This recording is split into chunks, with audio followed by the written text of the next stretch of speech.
إطار دروس صحة الإنسان وتفاعله مع البيئة. بعد أن تعرفنا على الجهاز العصبي، الحساسية الشعورية، وكذلك تعرفنا على التحركية الإرادية والتحركية اللا إرادية، درسنا اليوم هو التغذية والصحة. سوف نتعرف عن بعض أمراض سوء التغذية، ونحدد كذلك إجراءات لحفظ الطعام. إذا نبدأ درسنا كما تعودنا دائما بوضعية. نقوم بطرح سؤال تقصي، نضع مجموعة من الفرضيات والتي نقوم بالتحقق منها على طول درسنا. نبدأ بقراءة الوضعية. قالت إت لأمها بعد رجوعها من المدرسة إن طبيب الصحة المدرسية طلب من حمو الذي يعاني دائما من التعب والشحوب وتتريت التي تعاني من السمنة أن يراجعاه في المستوصف بعد إجراء التحليلات. إذا طلب طبيب الصحة المدرسية من حمو وتتريت مراجعة المستوصف، وذلك بعد إجراء التحليلات للتأكد من فرضياته أو للتحقق من صحة كل من حمو وتتريت بعد إحساسهما بمجموعة من الأعراض التي تتمثل في التعب والشحوب وكذلك السمنة. إذن سؤال التقصي الذي يمكن أن نطرحه من خلال هذه الوضعية هو: ما سبب الأعراض التي يعاني منها كل من حمو وتتريت؟ لذلك طلب منهما الطبيب القيام أو إجراء مجموعة من التحليلات للتحقق من ذلك. إذن سوف نكتب سؤال التقصي دائما في دفتر التقصي: ما سبب الأعراض التي يعاني منها كل من حمو وتتريت؟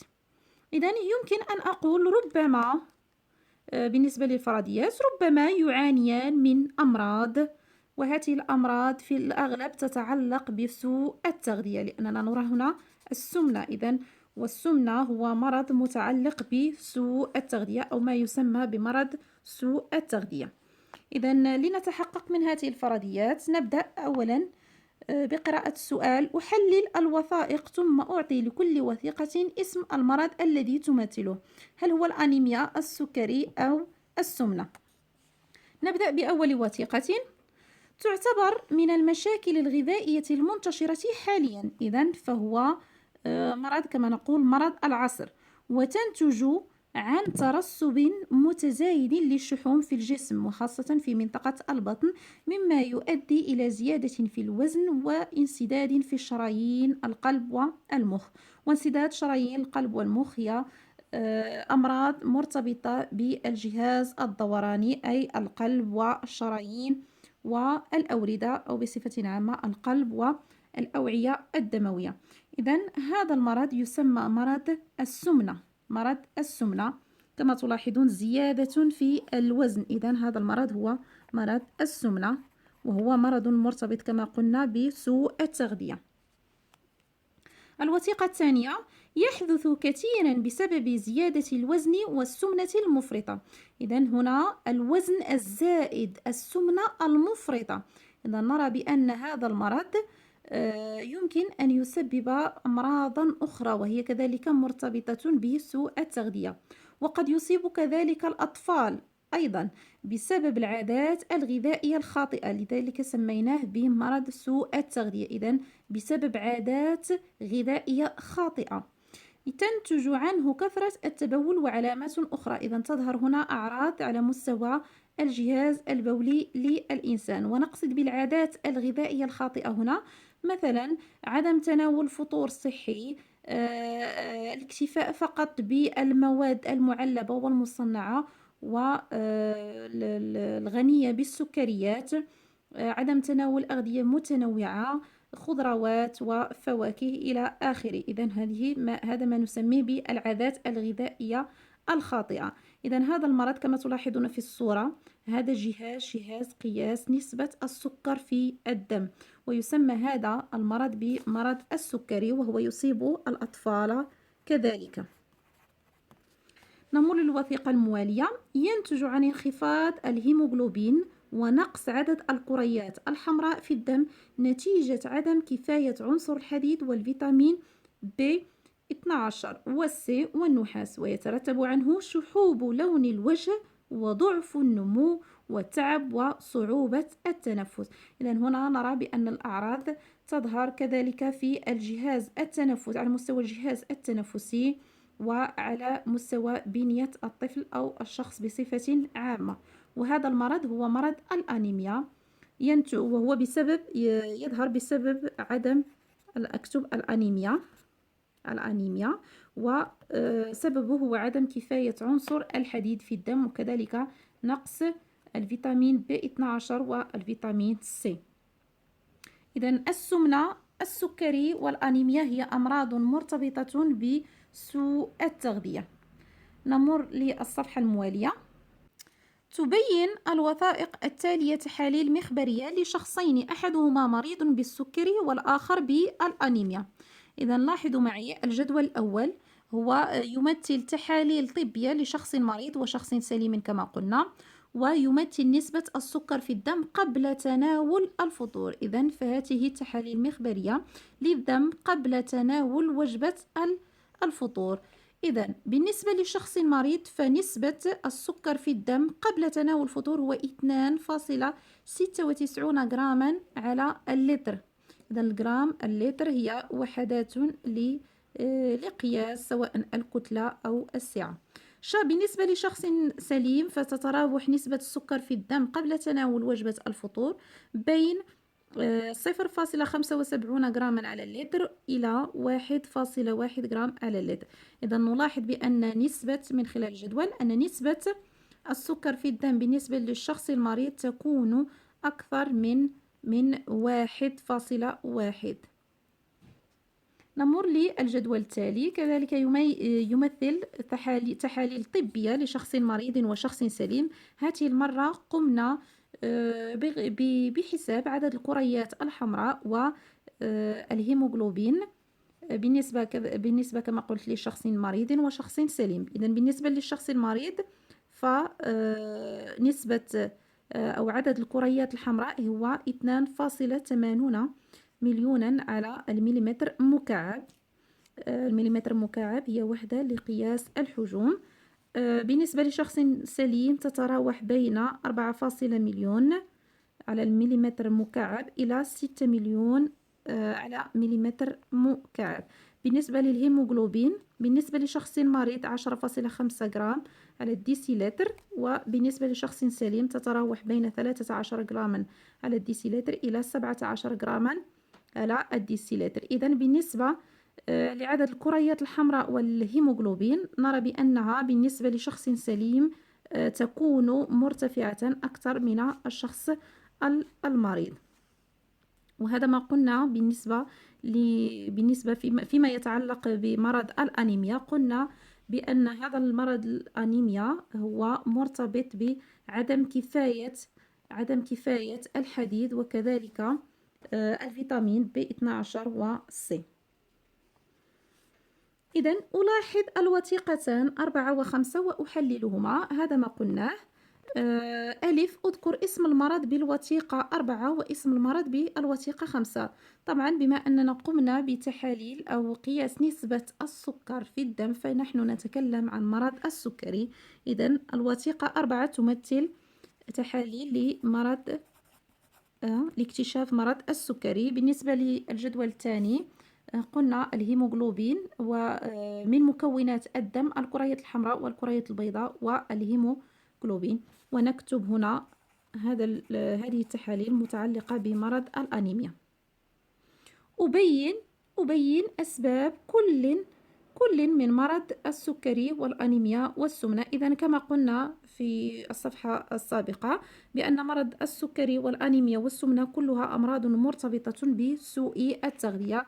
إذا كما قلنا الوزن الزائد، العادات الغذائية الخاطئة، كذلك نقص أحد الفيتامينات أو المكونات الأساسية لصحة الإنسان. جيم، أقدم بعض النصائح للحد من سوء التغذية. إذا بما أنها أمراض سوء التغذية فيجب علينا الانتباه لما نأكله، يعني لعاداتنا الغذائية. يجب أن تكون عادات غذائية سليمة. يمكن أن نقول بالنسبة للنصائح للحد من سوء التغذية، نقول التغذية المتوازنة، أي لا إفراط ولا تفريط في المواد الغذائية. كذلك الرياضة المنتظمة كما رأينا بالنسبة لصحة الجهاز العصبي، إذن الرياضة المنتظمة. كذلك تجنب العادات الغذائية الخاطئة كما قلنا بالنسبة لوجبات الفطور ووجبة الغداء ووجبة العشاء. نمر للتمرين رقم 3 أو المناولة رقم 3. أحلل هذه المعطيات ثم أنجز. بمناسبة اليوم العالمي للغذاء 16 أكتوبر من كل سنة، ذكرت منظمة الأغذية والزراعة للأمم المتحدة أن دول الشرق الأوسط وشمال إفريقيا يهدرون سنويا 250 كيلوغراما من الطعام للفرد الواحد. إذن الكيلوغرام هي وحدة لقياس الكتل. إذن يهدرون سنويا 250 كيلوغراما من الطعام للفرد الواحد. إذن ننتبه هنا فقط للفرد الواحد. إذن إهدار يعني تضييع أو تبذير. وأن هناك أزيد من 215 مليون شخص يموتون جوعا في العالم. إذن هنا نرى تناقض، هنا نرى تبذير ضياع، وهنا نرى أشخاصا يموتون جوعا في العالم لقلة الطعام. إذن نفسر ما هو إهدار الطعام. إذن كما قلنا إهدار الطعام هو رمي الأكل الصالح في القمامة. إذن فهو أكل صالح ونقوم برميه في القمامة. إذن هذا يسمى إهدار، تبذير أو تضييع. أحسب كم أهدر من الطعام يوميا. أحسب كم أهدر من الطعام يوميا، وأحسب كم تهدر أسرتي من الطعام يوميا. إذن بالنسبة لي بما أن كل فرد حسب المعطيات هنا كل فرد يهدر تقريبا 250 كيلوغراما من الطعام سنويا. إذن سوف نقوم بقسمة 250 على عدد أيام السنة. إن كانت سنة بسيطة 365 يوما، أو سنة كبيسة 366 يوما. إذا نقوم بقسمة 250 على 365 لأرى كمية الطعام التي أهدرها يوميا. إذا أقوم بقسمة 250 كيلوغرام طبعا على 365 يوما، سوف أجد ما يقارب 0.68 كيلوغراما. إذن يوميا فأنا أهدر ما يقرب 0.68 كيلوغراما من الطعام. إذن أحسب كم تهدر أسرتي من الطعام يوميا. نفترض مثلا بأن أسرتي تتكون من 4 أفراد. إذن سوف أقوم بضرب كمية الطعام التي يهدرها الفرد يوميا في 4. كذلك بالنسبة إن كانت الأسرة متكونة من 6 أفراد، سوف أقوم بضرب 6 في 0.68 كيلوغراما. إذا نأخذ مثال لأسرة تتكون من 4 أفراد. إذا سوف نقوم بضرب 4 في 0.68، أجد تقريبا 2.7 كيلوغرام. نعم، بعد إجراء العملية عموديا طبعا. إذا أذكر بعض أضرار إهدار الطعام. إذا من خلال فقط ما لدينا في الوثيقة أو من خلال تصريح منظمة الأغذية والزراعة للأمم المتحدة، فمقابل الإهدار هناك جوع لما يقرب 815 مليون شخصا. إذا بعض أضرار إهدار الطعام نقول الفقر، يمكن أن يكون كذلك التلوث. إذا نكتب الفقر، التلوث طبعا بعد رمي الأكل الصالح. طبعا أحدد بعض الإجراءات لحفظ الطعام من التلف. إذا هناك عدة طرق لحفظ الطعام من التلف. هناك التبريد، هناك التجفيف، هناك التجميد، هناك التعليب. إذا كل هذه الإجراءات تقوم بحفظ الطعام. إذا أكتب التبريد، التجميد،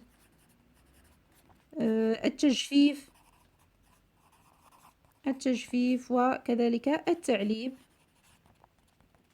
من كلمة علب. إذا التعليب، إذا كلها إجراءات لحفظ الطعام من التلف. إذا نستخلص من درسنا هذا بأن أمراض سوء التغذية كالسكري والأنيميا والسمنة هي أمراض تنتج عن الاستهلاك الغير الكافي أو الزائد أو الغير المتوازن. إذا ببساطة هو الاستهلاك الغير المتوازن للمواد الغذائية الأساسية. للحد من أمراض سوء التغذية يجب اختيار نظام غذائي متوازن وممارسة الرياضة. إذا قلنا ممارسة الرياضة وغذاء متوازن. لتجنب إهدار الطعام يجب المحافظة عليه من التلف بالتجميد والتبريد والتعليب، وهذا ما قلناه سابقا. إذا أطبق وأستثمر. تظهر الصورة 3 أنواع من الغذاء كما تلاحظون هنا في الصورة، 3 أنواع من الغذاء. أبين الغذاء المتوازن مع التبرير. إذا الغذاء المتوازن هو الغذاء رقم 6، يمثل غذاء متوازن. لماذا؟ لأنه يحتوي على جميع العناصر الغذائية المهمة من سكريات، دهنيات وبروتيدات، أملاح معدنية وفيتامينات. كذلك الغذاء المتواجد في الصورة رقم 8 كذلك هو غذاء يمكن أن نقول عليه بأنه غذاء متوازن، لأنه يحتوي كما تلاحظون على البيض بروتيدات وهو ما يمثل بروتيدات، كذلك على الخضر ما يمثل الأملاح المعدنية والفيتامينات، الخبز ما يعطينا سكريات. أما الغذاء في الصورة 7 وما سوف نجيب عنه الآن، أبين الغذاء الذي يمكن أن يؤدي لمرض السمنة. إذن الغذاء في الصورة رقم 7 هو غذاء يمكن أن أقول عليه يؤدي لمرض السمنة، لأنه يحتوي على الدهنيات والسكريات بكثرة. نمر للسؤال الموالي. Je cite 3 maladies dues à la malnutrition, c'est-à-dire سوء التغذية. Malnutrition, سوء التغذية. Comme on a déjà vu, c'est l'obésité, le diabète et l'anémie. السكري، السمنة والأنيميا.